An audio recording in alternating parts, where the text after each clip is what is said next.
Hi, welcome back to my channel. ಇವತ್ತು ನಾನು ಪಾಲಕ್ ಪನ್ನೀರ್ ಮಾಡ್ತಾಯಿದ್ದೀನಿ, ಅದು ವಿದೌಟ್ ಆನಿಯನ್ ಗಾರ್ಲಿಕ್. ಇದು ಜೈನ್ ಆಗಿರೋದ್ರಿಂದ ಇದಕ್ಕೆ ಇಂಗ್ರೀಡಿಯೆಂಟ್ಸು ತುಂಬ ಕಮ್ಮಿ. ಪಾಲಕ್ನ ಬಿಸಿನೀರಲ್ಲಿ ಒಂದು ಕುದಿ ಬಂದಮೇಲೆ ತೆಗೆದ್ಬಿಟ್ಟು ತಣ್ಣೀರಲ್ಲಿ ಹಾಕಬೇಕು, ಜಾಸ್ತಿ ಬೇಯಿಸಬಾರ್ದು. ಹಾಗೆ ಮಾಡೋದ್ರಿಂದ ಪಾಲಕ್ ಗ್ರೇವಿ ಕಲರು ಗ್ರೀನಾಗಿರುತ್ತೆ. ಪನ್ನೀರ್ನ ನಿಮಗೆ ಬೇಕಾಗಿರೋ ಸೈಜ್ಗೆ ಕಟ್ ಮಾಡಿ ಸ್ವಲ್ಪ ಫ್ರೈ ಮಾಡಬೇಕು.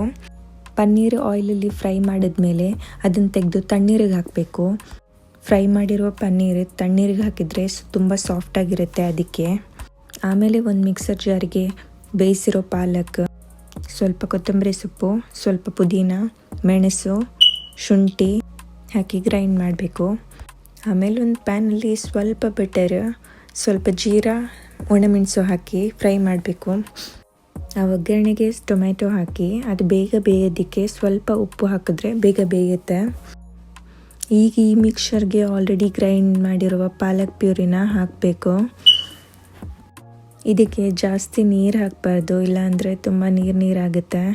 ಸೊ ಆದಷ್ಟು ತಿಕ್ಕಾಗಿ ಮಾಡಬೇಕು.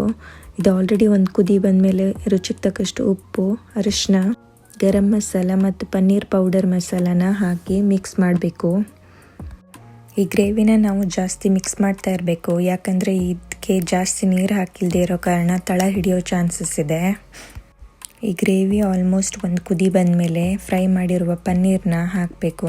ಆಮೇಲೆ ನಾನು ಈ ಗ್ರೇವಿನ ಇಬ್ಬರಿಗೆ ಮಾಡಿರೋದು, ಸೊ ನಿಮಗೆ ಜಾಸ್ತಿ ಜನಕ್ಕೆ ಬೇಕು ಅಂದರೆ ಜಾಸ್ತಿ ಕ್ವಾಂಟಿಟಿನ ಯೂಸ್ ಮಾಡ್ಕೊಳ್ಬೋದು.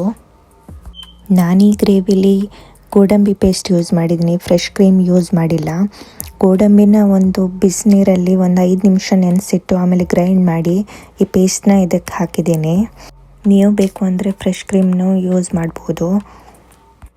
ಲಾಸ್ಟಲ್ಲಿ ಒಂದು ಕುದಿ ಬಂದಮೇಲೆ ಕೊತ್ತಂಬರಿ ಸೊಪ್ಪು ಹಾಕಿದ್ರೆ ಗ್ರೇವಿ ರೆಡಿ ಆಗುತ್ತೆ. ನಿಮಗೂ ಈ ವಿಡಿಯೋ ಇಷ್ಟ ಆಗಿದ್ದರೆ ಲೈಕ್ ಮಾಡಿ, ಶೇರ್ ಮಾಡಿ, ಕಮೆಂಟ್ ಮಾಡಿ. ಮುಂದಿನ ವಿಡಿಯೋದಲ್ಲಿ ಸಿಗೋಣ. ಬಾಯ್ ಬಾಯ್.